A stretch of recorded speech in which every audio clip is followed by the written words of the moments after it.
Chenevert, The Wonderful Wizard of Oz by L. Frank Baum. Chapter 1. The Cyclone. Dorothy lived in the midst of the great Kansas prairies with Uncle Henry, who was a farmer, and Aunt Em, who was the farmer's wife. Their house was small, for the lumber to build it had to be carried by wagon many miles.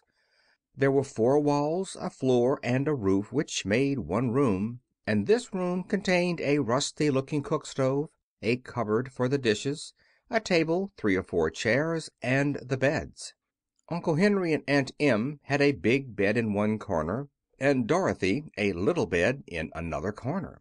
There was no garret at all, and no cellar, except a small hole dug in the ground called a cyclone cellar, where the family could go in case one of those great whirlwinds arose, mighty enough to crush any building in its path. It was reached by a trap door in the middle of the floor, from which a ladder led down into the small dark hole. When Dorothy stood in the doorway and looked around, she could see nothing but the great gray prairie on every side. Not a tree nor a house broke the broad sweep of flat country that reached to the edge of the sky in all directions. The sun had baked the plowed land into a gray mass, with little cracks running through it. Even the grass was not green, for the sun had burned the tops of the long blades until they were the same gray color to be seen everywhere. Once the house had been painted, but the sun blistered the paint and the rains washed it away, and now the house was as dull and gray as everything else. When Aunt Em came there to live, she was a young, pretty wife. The sun and wind had changed her, too. They had taken the sparkle from her eyes and left them a somber gray. They had taken the red from her cheeks and lips, and they were gray also. She was thin and gaunt, and never smiled now. When Dorothy, who was an orphan, first came to her, Aunt Em had been so startled by the child's laughter that she would scream and press her hand upon her heart whenever Dorothy's merry voice reached her ears, and she still looked at the little girl with wonder that she could find anything to laugh at. Uncle Henry never laughed. He worked hard from morning till night, and did not know what joy was. He was gray also, from his long beard to his rough boots, and he looked stern and solemn and rarely spoke. It was Toto that made Dorothy laugh, and saved her from growing as gray as her other surroundings. Toto was not gray. He was a little black dog, with long silky hair and small black eyes that twinkled merrily on either side of his funny wee nose. Toto played all day long, and Dorothy played with him and loved him dearly. Today, however, they were not playing. Uncle Henry sat upon the doorstep and looked anxiously at the sky, which was even grayer than usual. Dorothy stood in the door with Toto in her arms and looked at the sky too. Aunt Em was washing the dishes. From the far north they heard a low wail of the wind, and Uncle Henry and Dorothy could see where the long grass bowed in waves before the coming storm. There now came a sharp whistling in the air from the south, and as they turned their eyes that way they saw ripples in the grass coming from that direction also. Suddenly Uncle Henry stood up. "There's a cyclone coming, Em," he called to his wife. "I'll go look after the stock." Then he ran toward the sheds where the cows and horses were kept. Aunt Em dropped her work and came to the door. One glance told her of the danger close at hand. "Quick, Dorothy!" she screamed. "Run for the cellar!" Toto jumped out of Dorothy's arms and hid under the bed, and the girls started to get him. Aunt Em, badly frightened, threw open the trap door in the floor and climbed down the ladder into the small dark hole. Dorothy caught Toto at last and started to follow her aunt. When she was halfway across the room there came a great shriek from the wind, and the house shook so hard that she lost her footing and sat down suddenly upon the floor. Then a strange thing happened. The house whirled around 2 or 3 times and rose slowly through the air. Dorothy felt as if she were going up in a balloon. The north and south winds met where the house stood, and made it the exact center of the cyclone.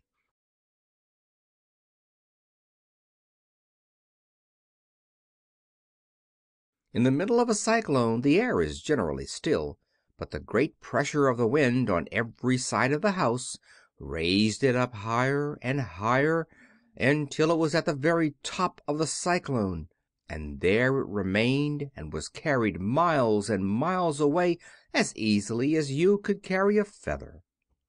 It was very dark, and the wind howled horribly around her, but Dorothy found she was riding quite easily. After the first few whirls around, and one other time when the house tipped badly, she felt as if she were being rocked gently, like a baby in a cradle. Toto did not like it. He ran around the room, now here, now there, barking loudly, but Dorothy sat quite still on the floor and waited to see what would happen. Once Toto got too near the open trap door and fell in, and at first the little girl thought she had lost him. But soon she saw one of his ears sticking up through the hole, for the strong pressure of the air was keeping him up so that he could not fall. She crept to the hole, caught Toto by the ear, and dragged him into the room again, afterward closing the trap door so that no more accidents could happen. Hour after hour passed away, and slowly Dorothy got over her fright. But she felt quite lonely, and the wind shrieked so loudly all about her that she nearly became deaf. At first she had wondered if she could be dashed to pieces when the house fell again, but as the hours passed and nothing terrible happened, she stopped worrying and resolved to wait calmly and see what the future would bring. At last she crawled over the swaying floor to her bed and lay down upon it, and Toto followed and lay down beside her. In spite of the swaying of the house and the wailing of the wind, Dorothy soon closed her eyes and fell fast asleep. End of Chapter 1. Chapter 2 of The Wonderful Wizard of Oz by L. Frank Baum. The Council with the Munchkins. She was awakened by a shock so sudden and severe that if Dorothy had not been lying on the soft bed she might have been hurt. As it was, the jar made her catch her breath and wonder what had happened, and Toto put his cold little nose into her face and whined dismally. Dorothy sat up and noticed that the house was not moving, nor was it dark, for the bright sunshine came in at the window, flooding the little room. She sprang from her bed and, with Toto at her heels, ran and opened the door. The little girl gave a cry of amazement and looked about her, her eyes growing bigger and bigger at the wonderful sights she saw. The cyclone had set the house down very gently for a cyclone, in the midst of a country of marvelous beauty. There were lovely patches of greensward all about, with stately trees bearing rich and luscious fruits. Banks of gorgeous flowers were on every hand, and birds with rare and brilliant plumage sang and fluttered in the trees and bushes. A little way off was a small brook, rushing and sparkling along between green banks, and murmuring in a voice very grateful to a little girl who had lived so long on the dry, gray prairies. While she stood looking eagerly at the strange and beautiful sights, she noticed, coming toward her, a group of the queerest people she had ever seen.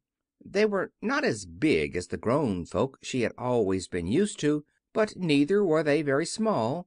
In fact, they seemed about as tall as Dorothy, who was a well-grown child for her age, although they were, so far as looks go, many years older. 3 were men and 1 a woman, and all were oddly dressed. They wore round hats that rose to a small point a foot above their heads, with little bells around the brims that tinkled sweetly as they moved. The hats of the men were blue. The little woman's hat was white, and she wore a white gown that hung in pleats from her shoulders. Over it were sprinkled little stars that glistened in the sun like diamonds. The men were dressed in blue,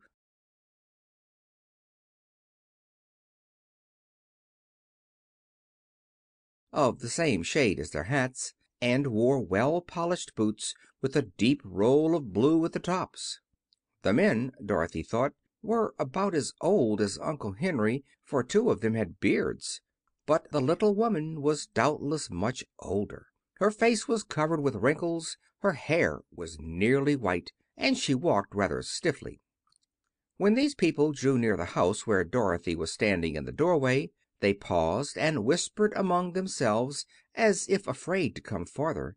But the little old woman walked up to Dorothy, made a low bow, and said in a sweet voice, "You are welcome, most noble sorceress, to the land of the Munchkins. We are so grateful to you for having killed the Wicked Witch of the East, and for setting our people free from bondage." Dorothy listened to this speech with wonder. What could the little woman possibly mean by calling her a sorceress, and saying she had killed the Wicked Witch of the East? Dorothy was an innocent, harmless little girl who had been carried by a cyclone many miles from home, and she had never killed anything in all her life. But the little woman evidently expected her to answer, so Dorothy said, with hesitation, "You are very kind, but there must be some mistake. I have not killed anything." "Your house did, anyway," replied the little old woman with a laugh. "And that is the same thing. See," she continued, pointing to the corner of the house, "there are her 2 feet still sticking out from under a block of wood." Dorothy looked and gave a little cry of fright. There, indeed, just under the corner of the great beam the house rested on, 2 feet were sticking out, shod in silver shoes with pointed toes. "Oh dear! Oh dear!" cried Dorothy, clasping her hands together in dismay. "The house must have fallen on her. Whatever shall we do?" "There is nothing to be done," said the little woman calmly. "But who was she?" asked Dorothy. "She was the Wicked Witch of the East, as I said," answered the little woman. "She has held all the Munchkins in bondage for many years, making them slave for her night and day. Now they are all free, and are grateful to you for the favor." "Who are the Munchkins?" inquired Dorothy. "They are the people who live in this land of the East, where the Wicked Witch ruled." "Are you a Munchkin?" asked Dorothy. "No, but I am their friend, although I live in the land of the North. When they saw the Witch of the East was dead, the Munchkins sent a swift messenger to me, and I came at once. I am the Witch of the North." "Oh, gracious!" cried Dorothy. "Are you a real witch?" "Yes, indeed," answered the little woman. "But I am a good witch, and the people love me. I am not so powerful as the Wicked Witch was who ruled here, or I should have set the people free myself." "But I thought all witches were wicked," said the girl, who was half frightened at facing a real witch. "Oh, no, that is a great mistake. There were only 4 witches in all the land of Oz, and 2 of them, those who live in the North and the South, are good witches. I know this is true, for I am one of them myself, and cannot be mistaken. Those who dwelt in the East and the West were indeed wicked witches, but now that you have killed one of them, there is but one wicked witch in all the land of Oz, the one who lives in the West." "But," said Dorothy, with a moment's thought, "Aunt Em has told me that the witches were all dead, years and years ago." "Who is Aunt Em?" inquired the little old woman. "She is my aunt who lives in Kansas, where I come from." The Witch of the North seemed to think for a time, with her head bowed and her eyes upon the ground. Then she looked up and said, "I do not know where Kansas is, for I have never heard that country mentioned before. But tell me, is it a civilized country?" "Oh, yes," replied Dorothy. "Then that accounts for it. In the civilized countries I believe there are no witches left, nor wizards, nor sorceresses, nor magicians. But you see the land of Oz has never been civilized, for we are cut off from all the rest of the world. Therefore we still have witches and wizards amongst us." "Who are the wizards?" asked Dorothy. "Oz himself is the great wizard," answered the witch, sinking her voice to a whisper. "He is more powerful than all the rest of us together. He lives in the City of Emeralds." Dorothy was going to ask another question, but just then the Munchkins, who had been standing silently by, gave a loud shout and pointed to the corner of the house where the Wicked Witch had been lying. "What is it?" asked the little old woman, and looked and began to laugh. The feet of the dead witch had disappeared entirely, and nothing was left but the silver shoes. "She was so old," explained the Witch of the North, "that she dried up quickly in the sun. That is the end of her. But the silver shoes are yours, and you shall have them to wear." She reached down and picked up the shoes, and after shaking the dust out of them, handed them to Dorothy. "The Witch of the East was proud of those silver shoes," said one of the Munchkins, "and there is some charm connected with them, but what it is we never knew." Dorothy carried the shoes into the house and placed them on the table. Then she came out again to the Munchkins and said, "I am anxious to get back to my aunt and uncle, for I am sure they will worry about me. Can you help me find my way?" The Munchkins and the Witch first looked at one another, and then at Dorothy, and then shook their heads. "At the East, not far from here," said one, "there is a great desert, and no one could live to cross it." "It is the same at the South," said another, "for I have been there and seen it. The South is the country of the Quadlings."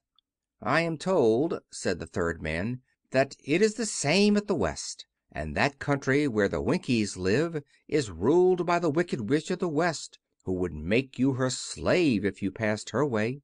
"The North is my home," said the old lady, "and at its edge is the same great desert that surrounds this Land of Oz. I'm afraid, my dear, you will have to live with us." Dorothy began to sob at this, for she felt lonely among all these strange people. Her tears seemed to grieve the kind-hearted Munchkins, for they immediately took out their handkerchiefs and began to weep also. As for the little old woman, she took off her cap and balanced the point on the end of her nose while she counted 1, 2, 3 in a solemn voice. At once the cap changed to a slate, on which was written in big white chalk marks, "Let Dorothy go to the City of Emeralds." The little old woman took the slate from her nose, and having read the words on it, asked, "Is your name Dorothy, my dear?" "Yes," answered the child, looking up and drying her tears. "Then you must go to the City of Emeralds. Perhaps Oz will help you." "Where is this city?" asked Dorothy. "It is exactly in the center of the country, and is ruled by Oz, the Great Wizard I told you of." "Is he a good man?" inquired the girl anxiously. "He is a good wizard. Whether he is a man or not I cannot tell you, for I have never seen him." "How can I get there?" asked Dorothy. "You must walk. It is a long journey through a country that is sometimes pleasant and sometimes dark and terrible. However, I will use all the magic arts I know of to keep you from harm." "Won't you go with me?" pleaded the girl, who had begun to look upon the little old woman as her only friend. "No, I cannot do that," she replied; "but I will give you my kiss, and no one will dare injure a person who has been kissed by the Witch of the North." She came close to Dorothy and kissed her gently on the forehead. Where her lips touched the girl they left a round, shining mark, as Dorothy found out soon after. "The road to the City of Emeralds is paved with yellow brick," said the Witch, "so you cannot miss it. When you get to Oz, do not be afraid of him, but tell your story and ask him to help you. Goodbye, my dear." The three Munchkins bowed low to her and wished her a pleasant journey, after which they walked away through the trees. The Witch gave Dorothy a friendly little nod, whirled around on her left heel 3 times, and straightway disappeared, much to the surprise of little Toto, who barked after her loudly enough when she was gone, because he had been afraid even to growl while she stood by. But Dorothy, knowing her to be a witch, had expected her to disappear in just that way, and was not surprised in the least. End of Chapter 2. Chapter 3 of The Wonderful Wizard of Oz by L. Frank Baum. Recording by Phil Chenevert. Chapter 3 How Dorothy Saved the Scarecrow. When Dorothy was left alone she began to feel hungry. So she went to the cupboard and cut herself some bread, which she spread with butter. She gave some to Toto, and taking a pail from the shelf, She carried it down to the little brook and filled it with clear, sparkling water. Toto ran over to the trees and began to bark at the birds sitting there. Dorothy went to get him, and saw such delicious fruit hanging from the branches that she gathered some of it, finding it just what she wanted to help out her breakfast. Then she went back to the house, and having helped herself and Toto to a good drink of cool, clear water, she set about making ready for the journey to the City of Emeralds. Dorothy had only one other dress, but that happened to be clean and was hanging on a peg beside her bed. It was gingham with checks of white and blue, and although the blue was somewhat faded with many washings, it was still a pretty frock. The girl washed herself carefully, dressed herself in the clean gingham, and tied her pink sunbonnet on her head. She took a little basket and filled it with bread from the cupboard, laying a white cloth over the top. Then she looked down at her feet and noticed how old and worn her shoes were. "They surely will never do for a long journey, Toto," she said. And Toto looked up into her face with his little black eyes, and wagged his tail to show he knew what she meant. At that moment Dorothy saw lying on the table the silver shoes that had belonged to the Witch of the East. "I wonder if they will fit me," she said to Toto. "They would be just the thing to take a long walk in, for they could not wear out." She took off her old leather shoes and tried on the silver ones, which fitted her as well as if they had been made for her. Finally she picked up her basket. "Come along, Toto," she said. "We will go to the Emerald City and ask the Great Oz how to get back to Kansas again." She closed the door, locked it, and put the key carefully in the pocket of her dress. And so, with Toto trotting along soberly behind her, she started on her journey. There were several roads near by, but it did not take her long to find the one paved with yellow bricks. Within a short time she was walking briskly toward the Emerald City, her silver shoes tinkling merrily on the hard yellow roadbed. The sun shone bright and the birds sang sweetly, and Dorothy did not feel nearly so bad as you might think a little girl would who had been suddenly whisked away from her own country and set down in the midst of a strange land. She was surprised, as she walked along, to see how pretty the country was about her.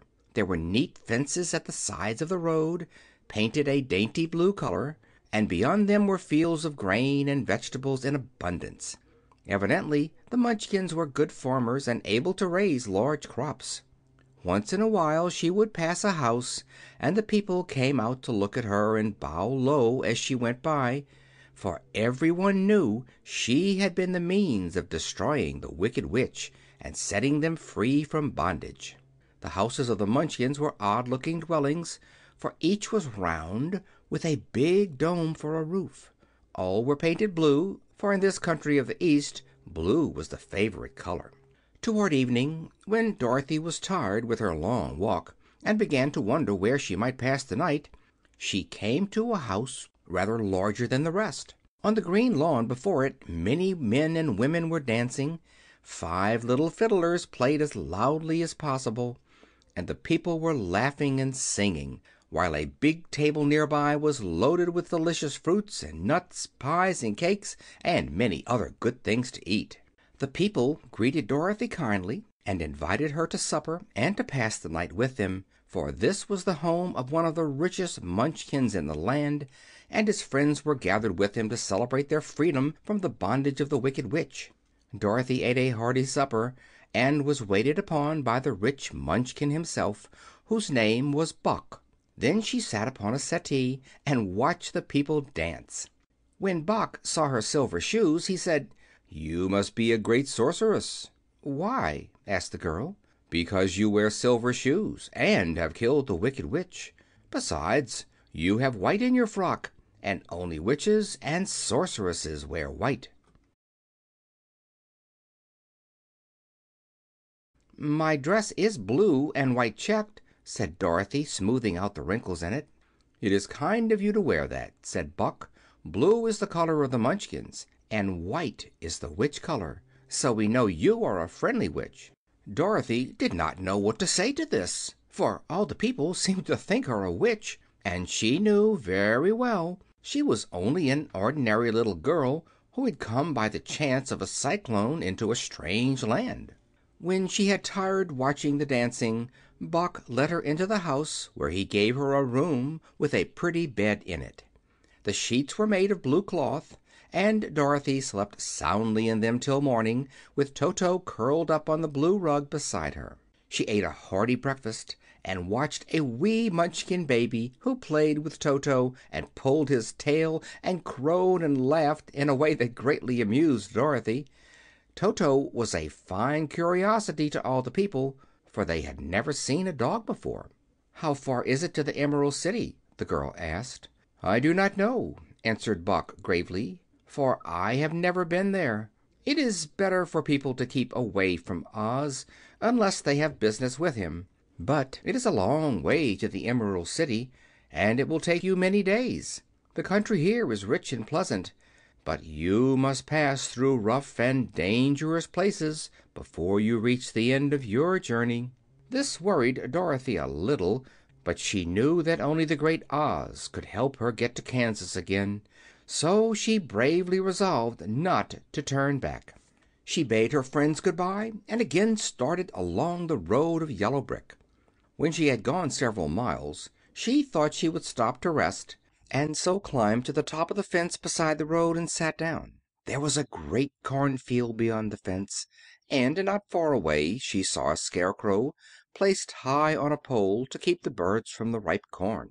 Dorothy leaned her chin upon her hand and gazed thoughtfully at the scarecrow. Its head was a small sack stuffed with straw, with eyes, nose, and mouth painted on it to represent a face.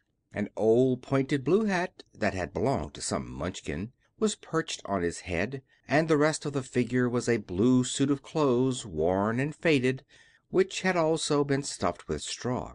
On the feet were some old boots with blue tops, such as every man wore in this country, and the figure was raised above the stalks of corn by means of the pole stuck up its back.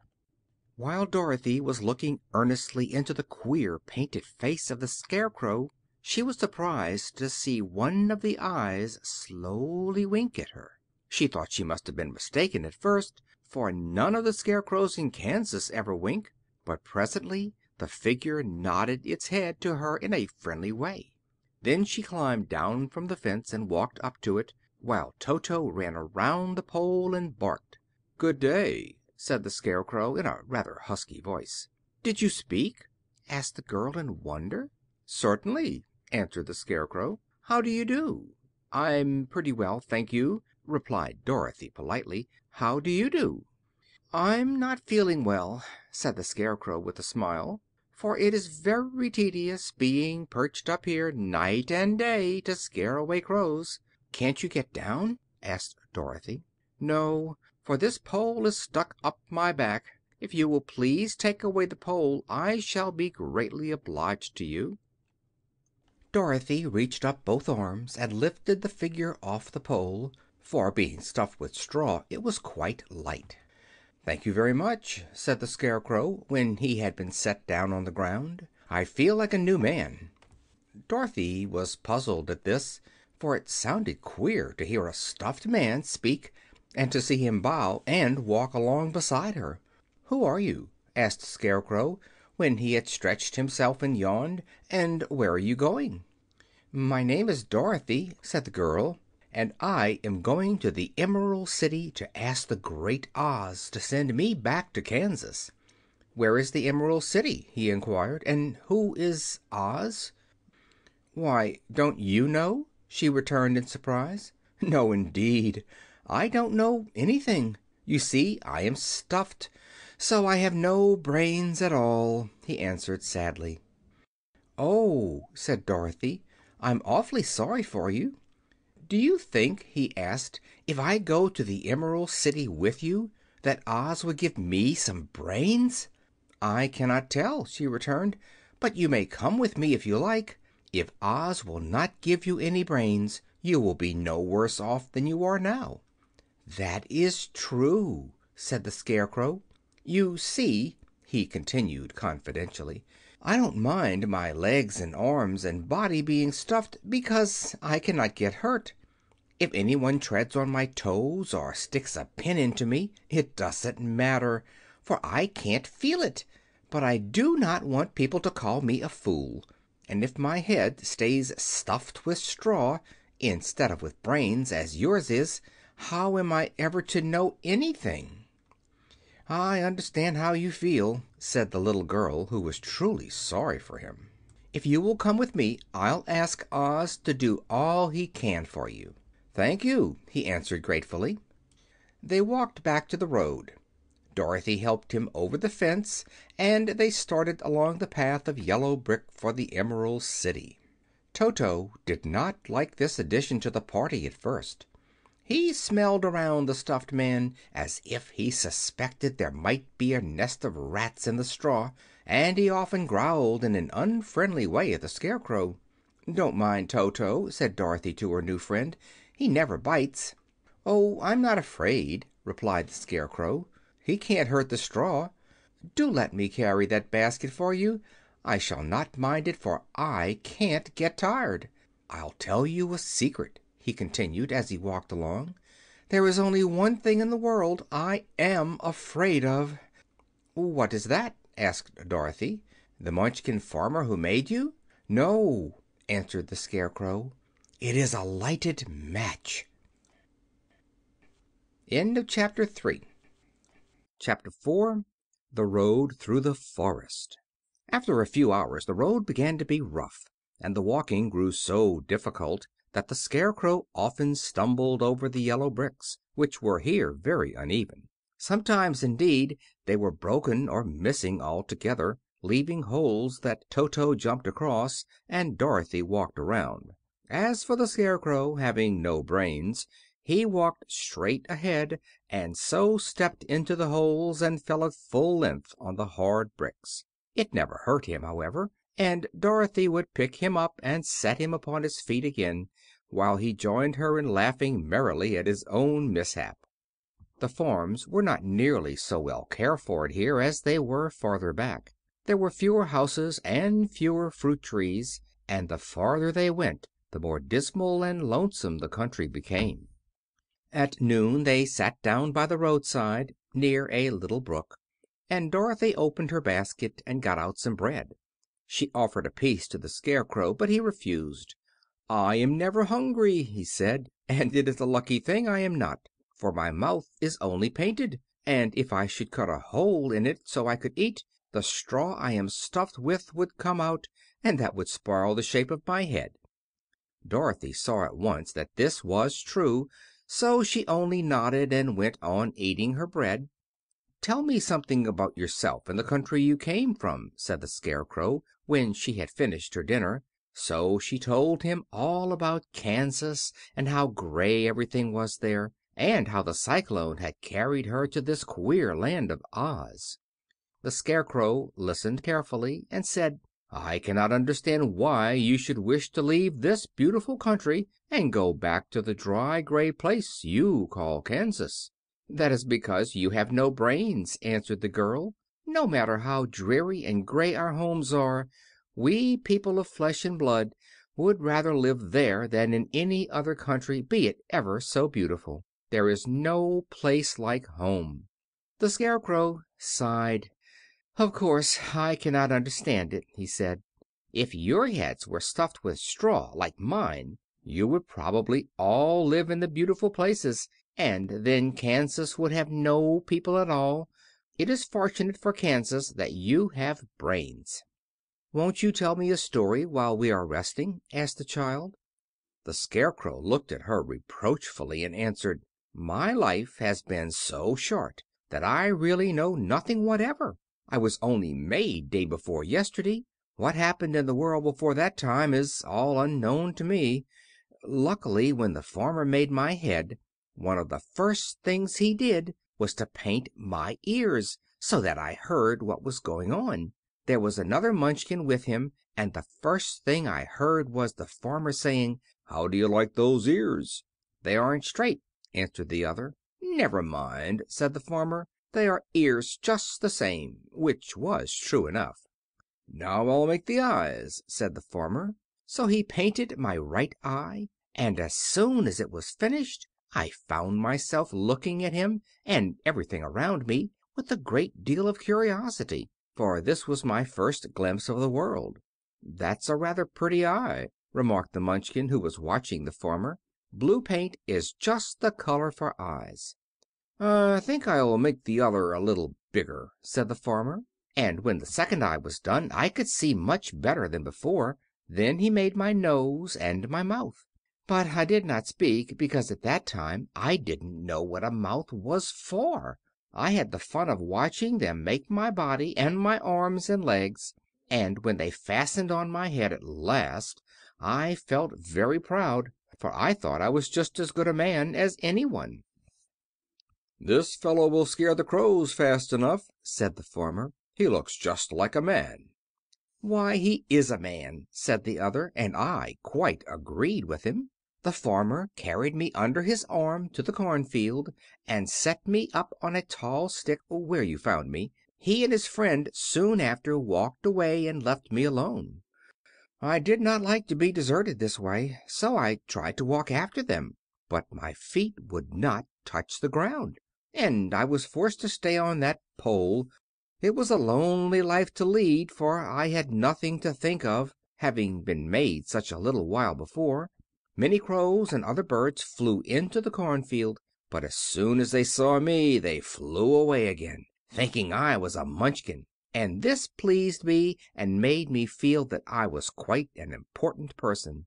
By and by an old crow flew near me, and after looking at me carefully he perched on my shoulder and said, "I wonder if that farmer thought to fool me in this clumsy manner?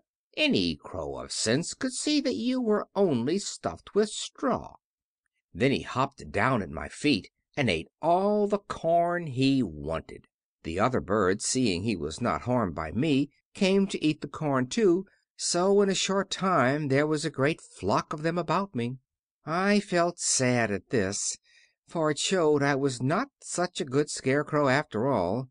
But the old crow comforted me, saying, "If you only had brains in your head you would be as good a man as any of them, and a better man than some of them.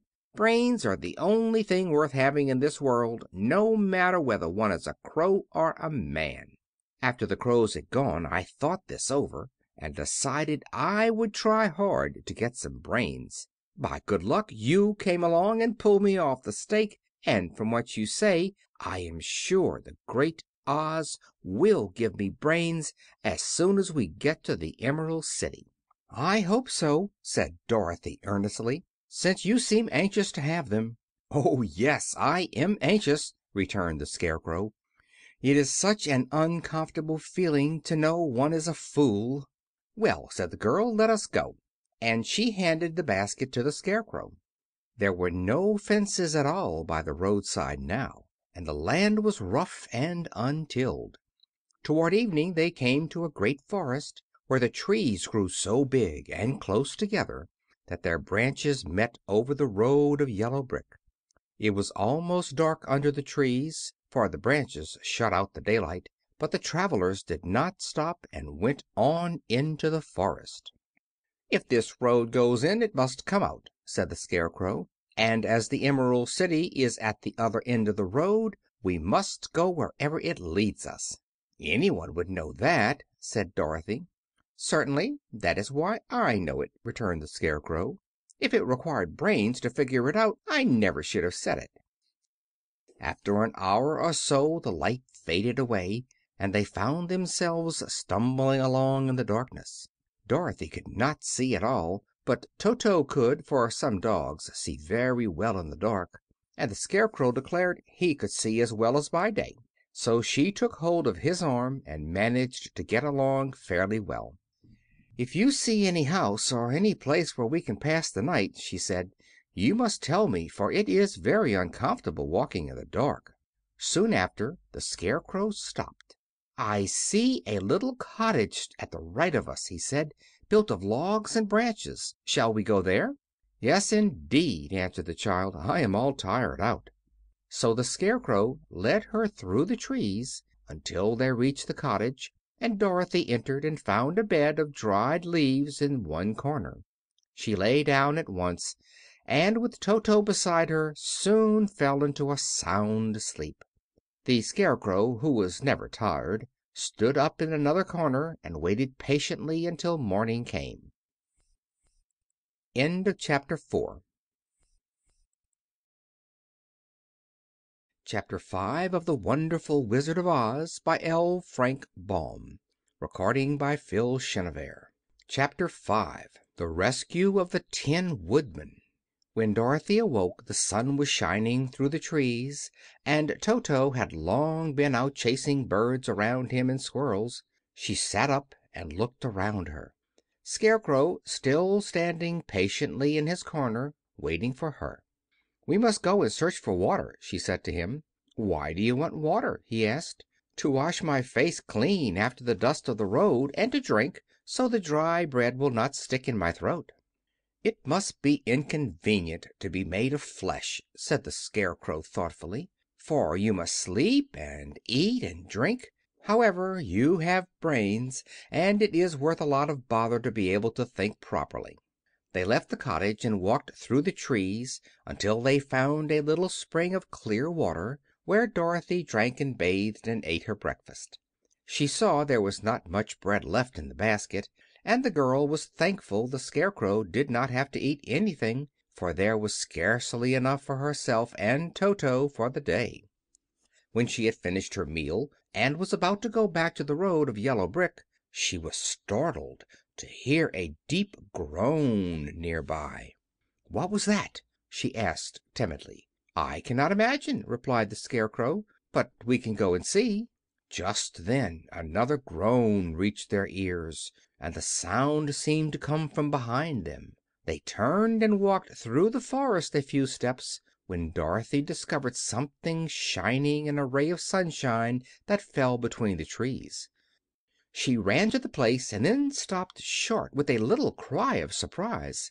One of the big trees had been partly chopped through, and standing beside it, with an uplifted axe in his hands, was a man made entirely of tin.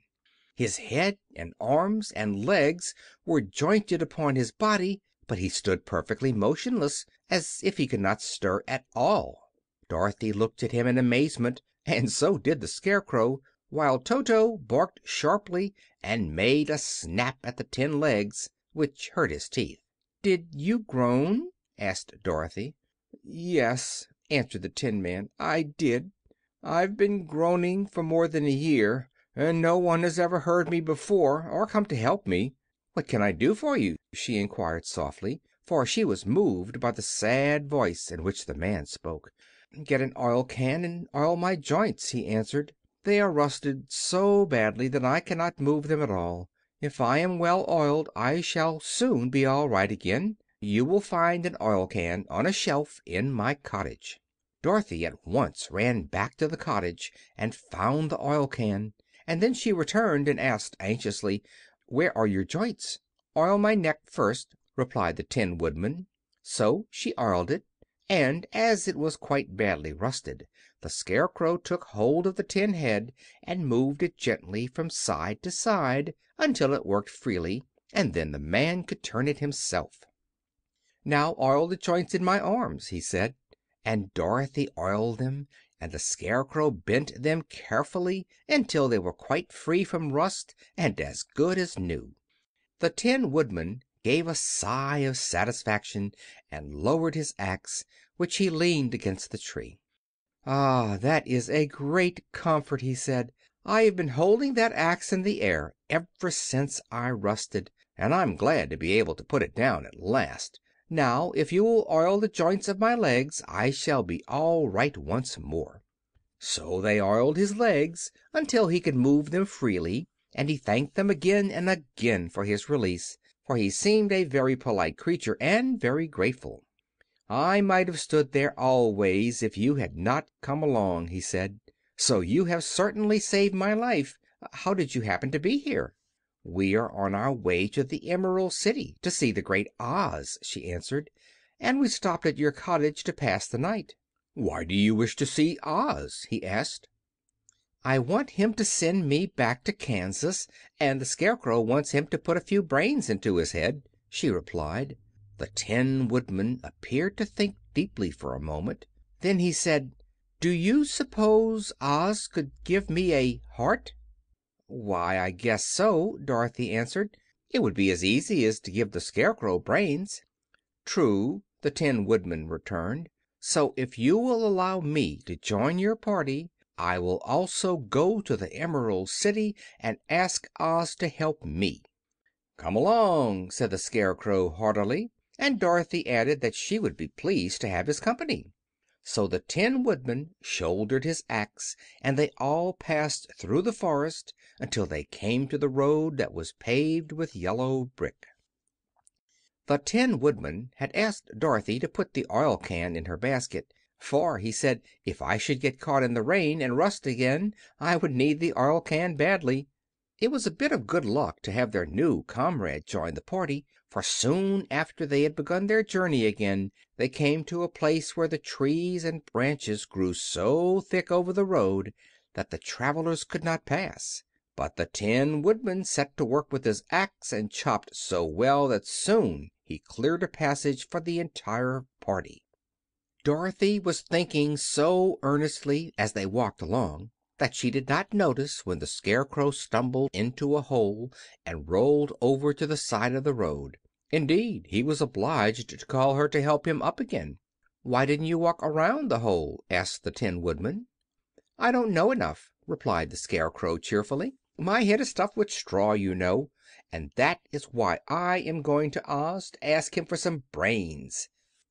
"Oh, I see," said the Tin Woodman. "But after all, brains are not the best things in the world." "Have you any?" inquired the Scarecrow. "No, my head is quite empty," answered the Woodman. "But once I had brains, and a heart also, so having tried them both I should much rather have a heart." "And why is that?" asked the Scarecrow. "I will tell you my story, and then you will know." So while they were walking through the forest the Tin Woodman told the following story. "I was born the son of a woodman who chopped down trees in the forest and sold the wood for a living. When I grew up I too became a wood chopper, and after my father died I took care of my old mother as long as she lived. Then I made up my mind that instead of living alone I would marry, so that I might not become lonely.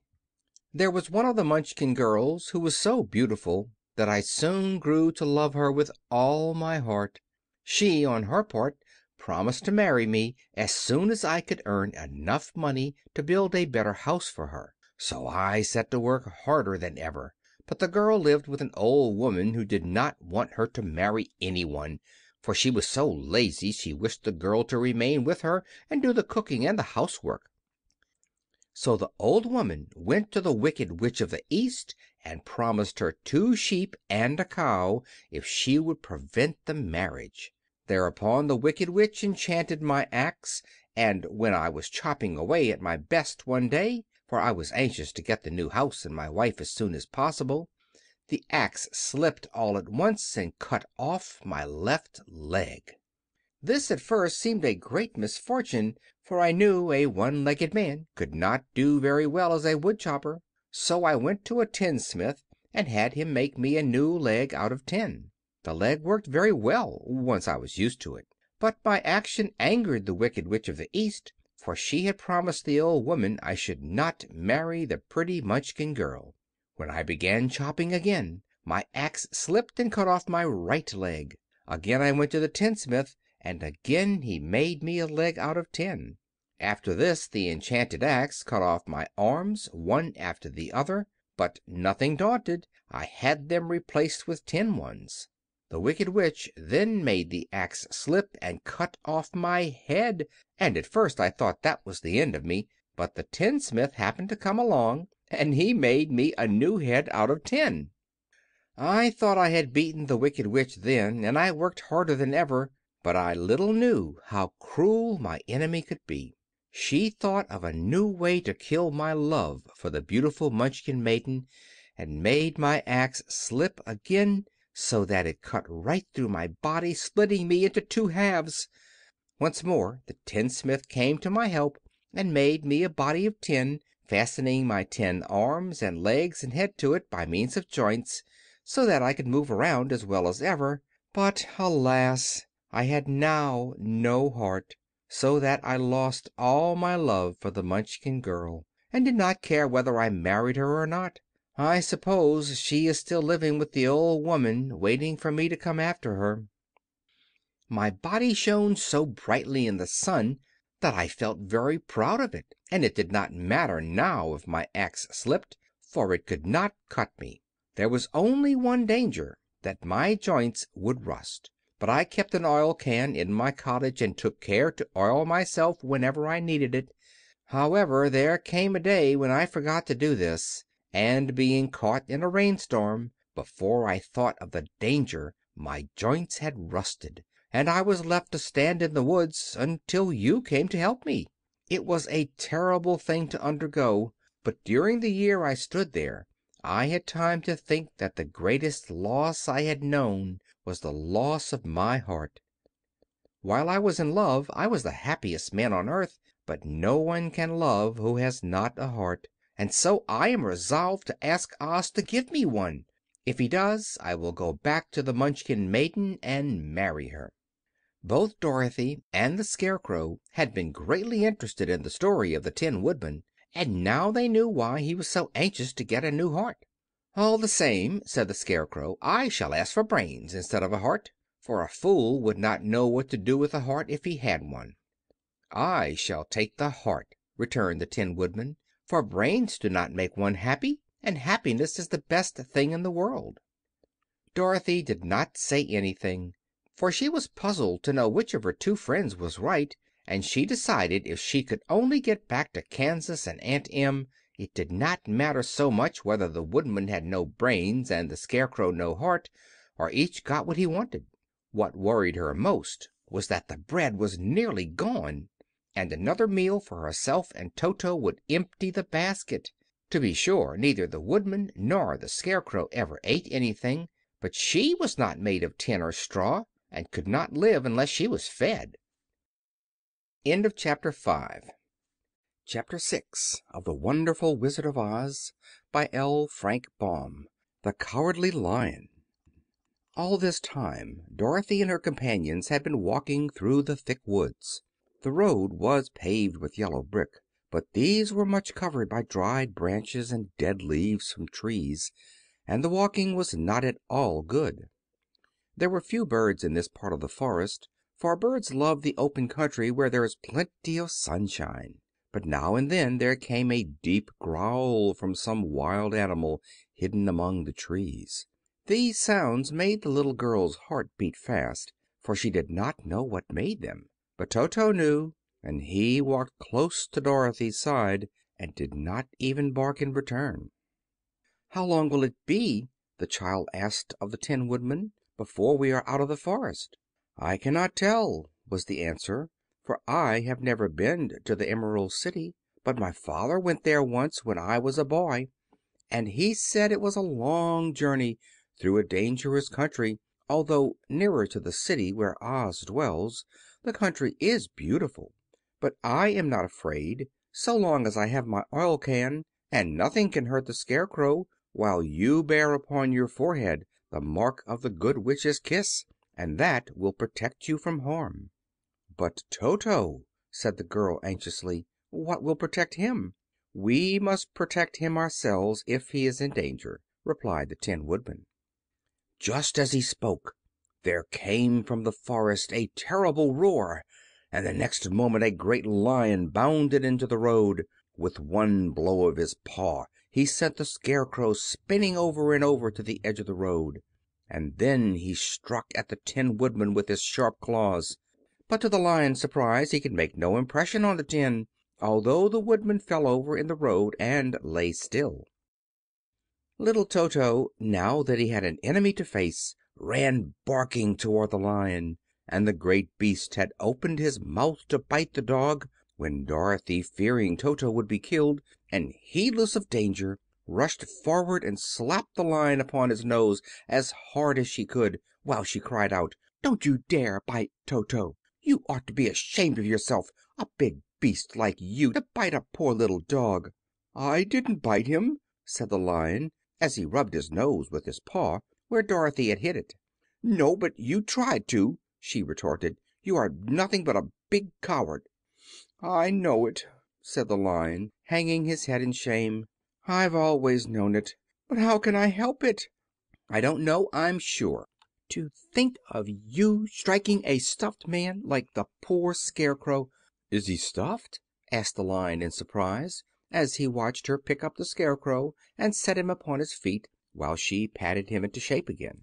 "Of course he's stuffed," replied Dorothy, who was still angry. "That's why he went over so easily," remarked the Lion. "It astonished me to see him whirl around so. Is the other one stuffed also?" "No," said Dorothy, "he's made of tin."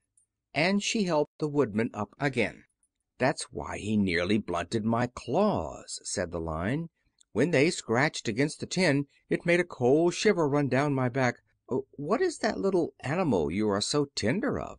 "He is my dog, Toto," answered Dorothy. "Is he made of tin or stuffed?" asked the Lion.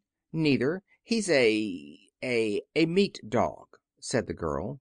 "Oh, he's a curious animal, and seems remarkably small, now that I look at him.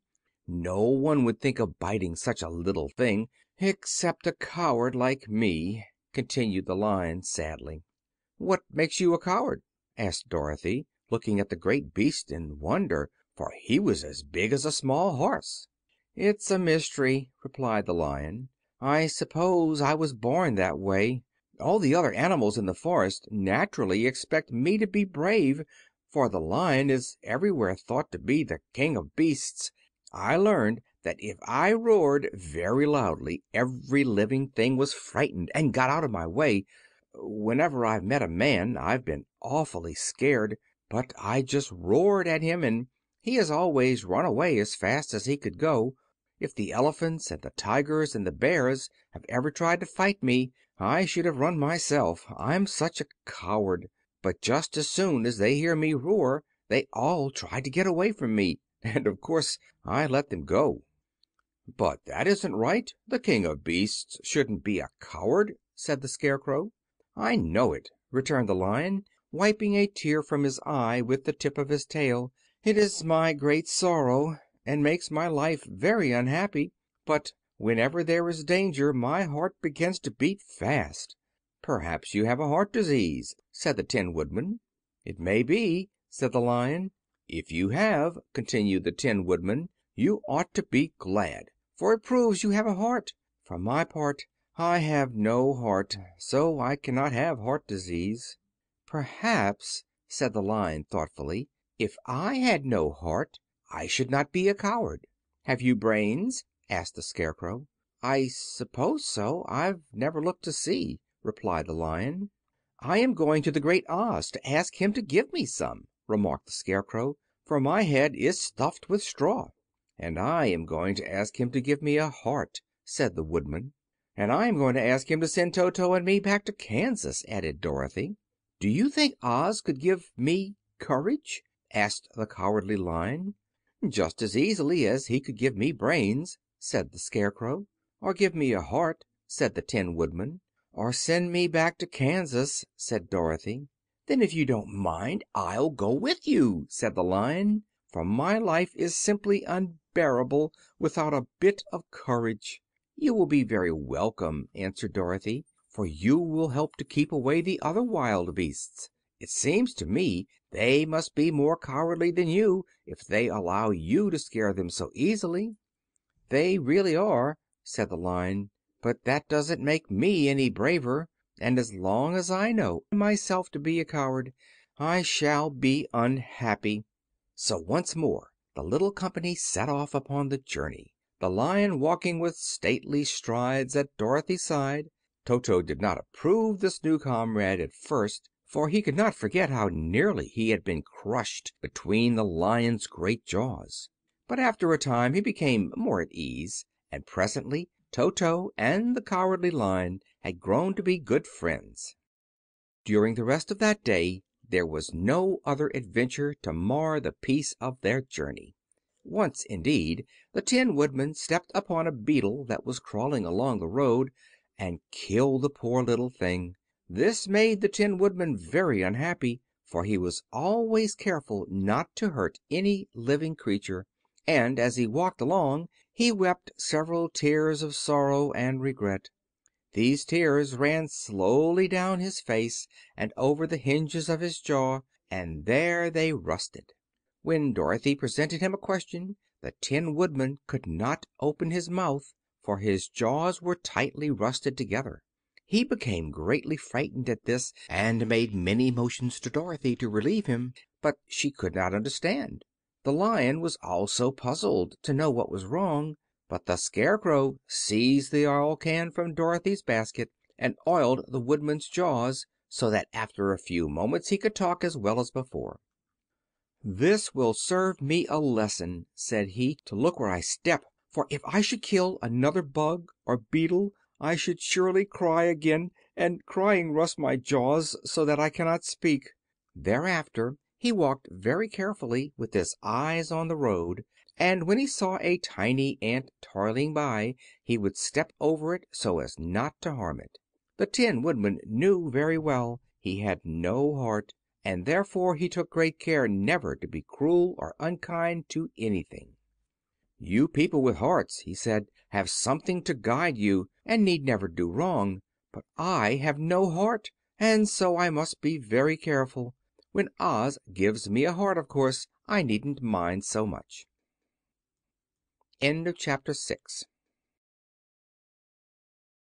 Chapter 7 of The Wonderful Wizard of Oz by L. Frank Baum. Recording by Phil Chenevert. The Journey to the Great Oz. They were obliged to camp out that night under a large tree in the forest, for there were no houses near. The tree made a good thick covering to protect them from the dew, and the Tin Woodman chopped a great pile of wood with his axe, and Dorothy built a splendid fire that warmed her and made her feel less lonely.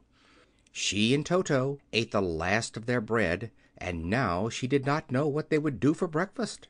"If you wish," said the Lion, "I will go into the forest and kill a deer for you. You can roast it by the fire, since your tastes are so peculiar that you prefer cooked food, and then you will have a very good breakfast." "Don't, please don't," begged the Tin Woodman. "I should certainly weep if you killed a poor deer, and then my jaws would rust again." But the Lion went away into the forest and found his own supper, and no one ever knew what it was, for he didn't mention it.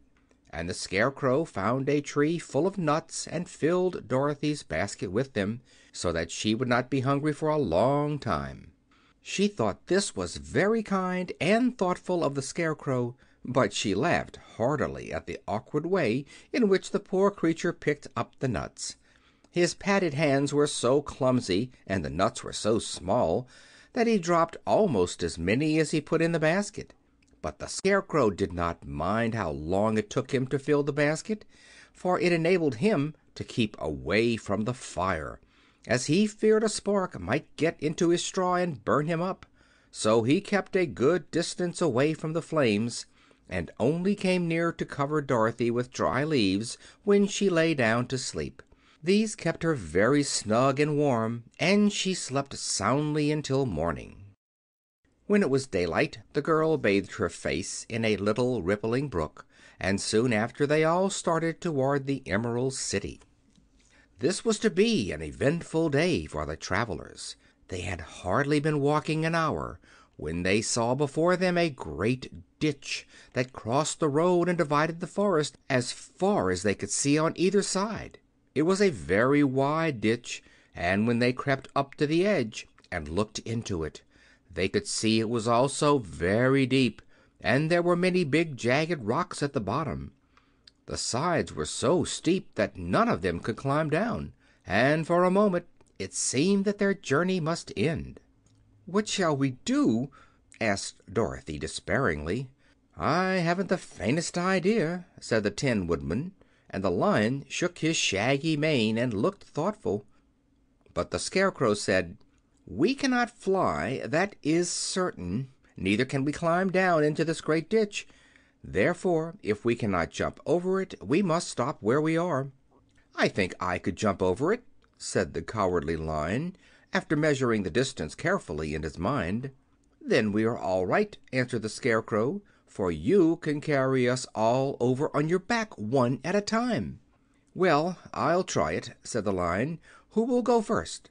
"I will," declared the Scarecrow, "for if you found that you could not jump over the gulf, Dorothy would be killed or the Tin Woodman badly dented on the rocks below. But if I am on your back it will not matter so much, for the fall would not hurt me at all." "I am terribly afraid of falling myself," said the Cowardly Lion, "but I suppose there is nothing to do but try it. So get on my back and we will make the attempt." The Scarecrow sat upon the Lion's back, and the big beast walked to the edge of the gulf and crouched down. "Why don't you run and jump?" asked the Scarecrow. "Because that isn't the way we lions do things," he replied. Then, giving a great spring, he shot through the air and landed safely on the other side. They were all greatly pleased to see how easily he did it, and after the Scarecrow had got down from his back, the Lion sprang across the ditch again. Dorothy thought she would go next, so she took Toto in her arms and climbed on the Lion's back, holding tightly to his mane with one hand. The next moment it seemed as if she were flying through the air, and then, before she had time to think about it, she was safe on the other side.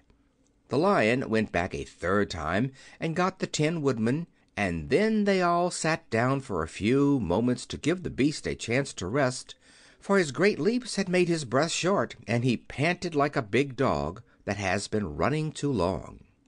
They found the forest very thick on this side, and it looked dark and gloomy. After the Lion had rested, they started along the road of yellow brick, silently wondering, each in his own mind, if ever they would come to the end of the woods and reach the bright sunshine again. To add to their discomfort, they soon heard strange noises in the depths of the forest, and the Lion whispered to them that it was in this part of the country that the Kalidahs lived. "What are the Kalidahs?" asked the girl. "They are monstrous beasts with bodies like bears and heads like tigers," replied the Lion, "and with claws so long and sharp that they could tear me in two as easily as I could kill Toto. I'm terribly afraid of the Kalidahs." "I'm not surprised that you are," returned Dorothy. "They must be dreadful beasts." The Lion was about to reply when suddenly they came to another gulf across the road. But this one was so broad and deep that the Lion knew at once he could not leap across it. So they sat down to consider what they should do, and after serious thought the Scarecrow said, "Here is a great tree standing close to the ditch. If the Tin Woodman can chop it down so that it will fall to the other side, we can walk across it easily." "That is a first-rate idea," said the Lion. "One would almost suspect you had brains in your head instead of straw." The Woodman set to work at once, and so sharp was his axe that the tree was soon chopped nearly through. Then the Lion put his strong front legs against the tree and pushed with all his might, and slowly the big tree tipped and fell with a crash across the ditch, with its top branches on the other side. They had just started to cross this queer bridge when a sharp growl made them all look up, and to their horror they saw running toward them two great beasts with bodies like bears and heads like tigers. "They are the Kalidahs," said the Cowardly Lion, beginning to tremble. "Quick!" cried the Scarecrow, "let us cross over." So Dorothy went first, holding Toto in her arms. The Tin Woodman followed, and the Scarecrow came next. The Lion, although he was certainly afraid, turned to face the Kalidahs, and then he gave so loud and terrible a roar that Dorothy screamed, and the Scarecrow fell over backward, while even the fierce beasts stopped short and looked at him in surprise. But seeing they were bigger than the Lion, and remembering that there were two of them and only one of him, the Kalidahs again rushed forward, and the Lion crossed over the tree and turned to see what they would do next. Without stopping an instant, the fierce beasts also began to cross the tree, and the Lion said to Dorothy, "We are lost, for they will surely tear us to pieces with their sharp claws. But stand close behind me, and I will fight them as long as I am alive." "Wait a minute," called the Scarecrow. He had been thinking what was best to be done, and now he asked the Woodman to chop away the end of the tree that rested on their side of the ditch. The Tin Woodman began to use his axe at once, and just as the two Kalidahs were nearly across, the tree fell with a crash into the gulf, carrying the ugly, snarling brutes with it, and both were dashed to pieces on the sharp rocks at the bottom. "Well," said the Cowardly Lion, drawing a long breath of relief, "I see we are going to live a little while longer, and I am glad of it, for it must be a very uncomfortable thing not to be alive. Those creatures frightened me so badly that my heart is beating yet." "Ah," said the Tin Woodman sadly, "I wish I had a heart to beat." This adventure made the travelers more anxious than ever to get out of the forest, and they walked so fast that Dorothy became tired and had to ride on the Lion's back. To their great joy, the trees became thinner the farther they advanced, and in the afternoon they suddenly came upon a broad river flowing swiftly just before them. On the other side of the water they could see the road of yellow brick running through a beautiful country, with green meadows dotted with bright flowers, and all the road bordered with trees hanging full of delicious fruits. They were greatly pleased to see this delightful country before them. "How shall we cross the river?" asked Dorothy. "That is easily done," replied the Scarecrow.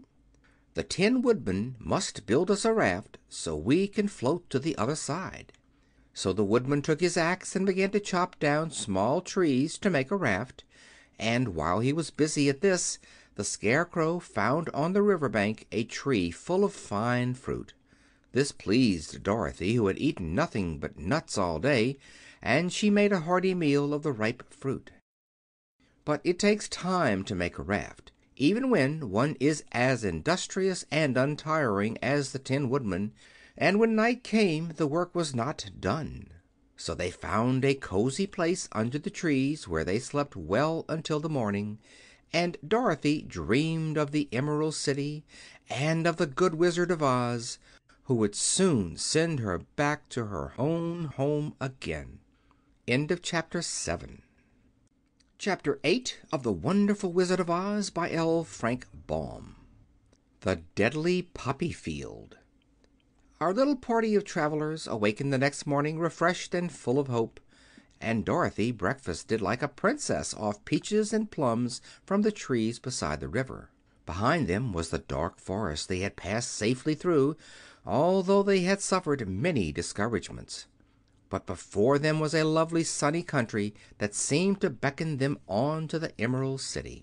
To be sure, the broad river now cut them off from this beautiful land, but the raft was nearly done, and after the Tin Woodman had cut a few more logs and fastened them together with wooden pins, they were ready to start.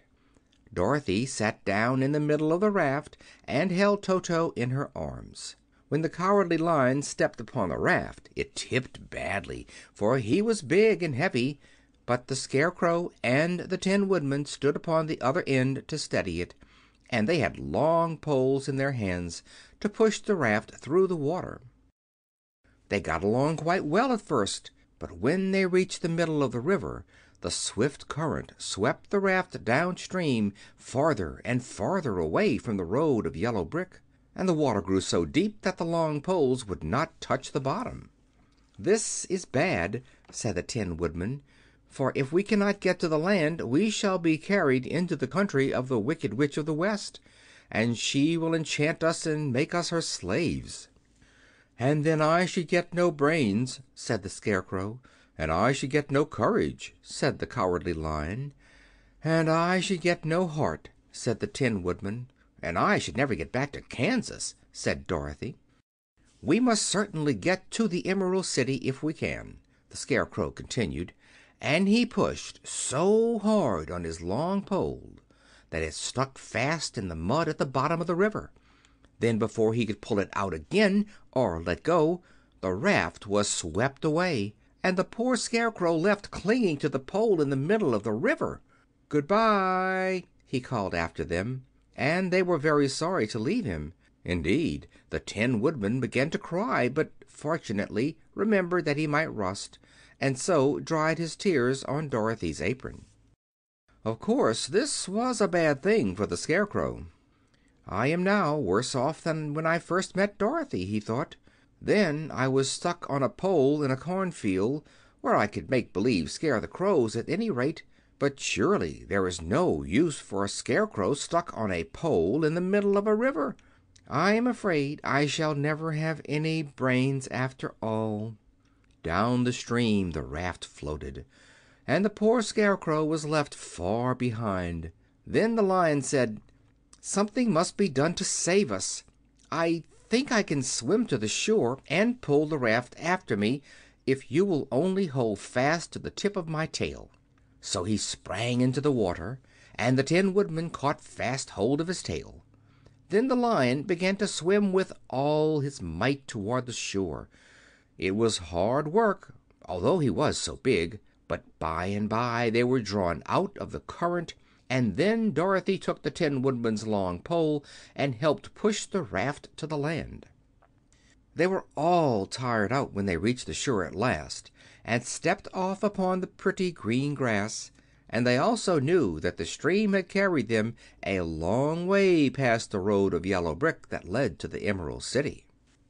"What shall we do now?" asked the Tin Woodman, as the Lion lay down on the grass to let the sun dry him. "We must get back to the road in some way," said Dorothy. "The best plan will be to walk along the river bank until we come to the road again," remarked the Lion. So when they were rested, Dorothy picked up her basket, and they started along the grassy bank to the road from which the river had carried them. It was a lovely country, with plenty of flowers and fruit trees and sunshine to cheer them, and had they not felt so sorry for the poor Scarecrow, they could have been very happy. They walked along as fast as they could, Dorothy only stopping once to pick a beautiful flower, and after a time the Tin Woodman cried out, "Look!" Then they all looked at the river and saw the Scarecrow perched upon his pole in the middle of the water, looking very lonely and sad. "What can we do to save him?" asked Dorothy. The Lion and the Woodman both shook their heads, for they did not know. So they sat down upon the bank and gazed wistfully at the Scarecrow until a Stork flew by, who, upon seeing them, stopped to rest at the water's edge.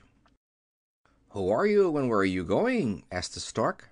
"I am Dorothy," answered the girl, "and these are my friends, the Tin Woodman and the Cowardly Lion, and we are going to the Emerald City." "This isn't the road," said the Stork, as she twisted her long neck and looked sharply at the queer party. "I know it," returned Dorothy, "but we have lost the Scarecrow and are wondering how we shall get him again." "Where is he?" asked the Stork. "Over there, in the river," answered the little girl. "If he wasn't so big and heavy I would get him for you," remarked the Stork. "He isn't heavy a bit," said Dorothy eagerly, "for he is stuffed with straw. And if you will bring him back to us we shall thank you ever and ever so much." "Well, I'll try," said the Stork, "but if I find he is too heavy to carry I shall have to drop him in the river again." So the big bird flew into the air and over the water till she came to where the Scarecrow was perched upon his pole. Then the Stork, with her great claws, grabbed the Scarecrow by the arm and carried him up into the air and back to the bank, where Dorothy and the Lion and the Tin Woodman and Toto were sitting. When the Scarecrow found himself among his friends again, he was so happy that he hugged them all, even the Lion and Toto.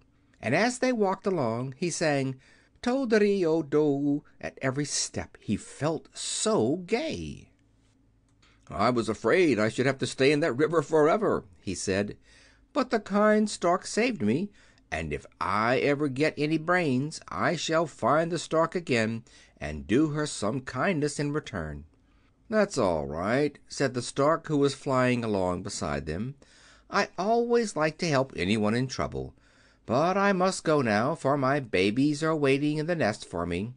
I hope you will find the Emerald City, and that Oz will help you." "Thank you," replied Dorothy, and then the kind stork flew into the air and was soon out of sight.